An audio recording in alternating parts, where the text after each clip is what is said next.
President Carter, how exciting is it to see the construction of the rink behind you? I am so fired up. This is really exciting. I mean, think about it. We just had our first home game in December of last year in the Shoe, historic, and that required us to winterize the stadium. And now we're going to have the first hockey game in the 100 plus year history of the Horseshoe right here. And it's going to be all Ohio State branding. It's going to be really fun. I'm very excited. In your hockey history, did you ever play outside? I have. I grew up playing hockey since I was 3 years old. I grew up on a pond. I learned how to play hockey outside, and then I played pretty much all my life, all 4 years at the Naval Academy, team captain in '81. I just skated an alumni game this past weekend, and I'm still walking.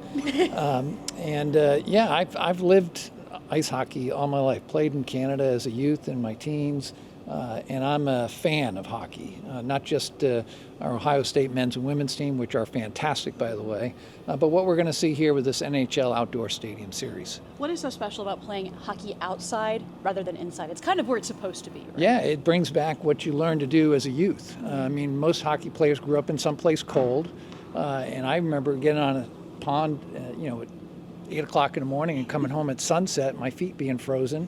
Every hockey player's gone through that, and that's what brings the fun out for these great players that get to go be outside again. And the weather's going to be perfect. As a former player, how much would you wanted to have played in a game like this? Yeah, I never got to play in an outdoor rink like this. So yeah, that would have been a dream.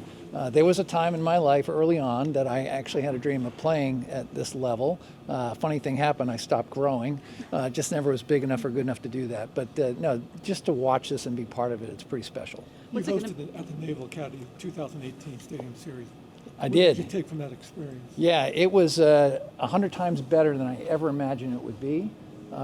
It was the Washington Capitals against the Toronto Maple Leafs. The Washington Capitals were kind of right where the Blue Jackets are now, competing for a playoff spot. They end up winning that game. And remember, the Olympics had just finished up, so we had the women's gold medal ice hockey team there, the men's curling team gold medal, and the whole scene was amazing. And the Caps go on to win the Stanley Cup that year. So I'm sorry, you're going to have to repeat. What does the next week look like for you guys helping the NHL get set for the game? Yeah, I think it's just about giving them all the resources they need. Obviously, they got to start making ice. Believe it or not, it's a little cold here now for us to even turn all the water on, so we need the temperatures to come up just a little bit. But they're going to make ice here starting on Friday. And you know what the NHL does so well, a lot of people don't know, they can do this all the way down to below zero, all the way up to 70-degree temperature. So it is a remarkable process by which they do these 2 outdoor games a year, and we'll give them everything they need to get it done. President Carter, you mentioned watching the Capitals play that game going on to win the Stanley Cup. Do you feel that you could be witnessing that kind of run again here next Saturday with the Blue Jackets? No question about it. But you know what? We need our players to get healthy. I think that'll be an important part. I think we're going to see some of them come back maybe on Saturday when they play the Chicago Blackhawks. Let's not forget, this is a game against Detroit, who's got 1 point more than we do. They got 61 points. We got 60. We get to see them before they come here. Mm-hmm. So that 2-game series, I think, might help define what the future for the Blue Jackets is going into the Stanley Cup run. One of the coolest things about this stadium series is its famous stadiums throughout the country. Yeah. How cool is it now for the Shoe to be a part of that legacy? It's going to be historic. I don't know how many people we'll have here. I think the ticket sales are over 80,000. For all the fans out there, if you're wondering about whether or not to come to this, buy a ticket.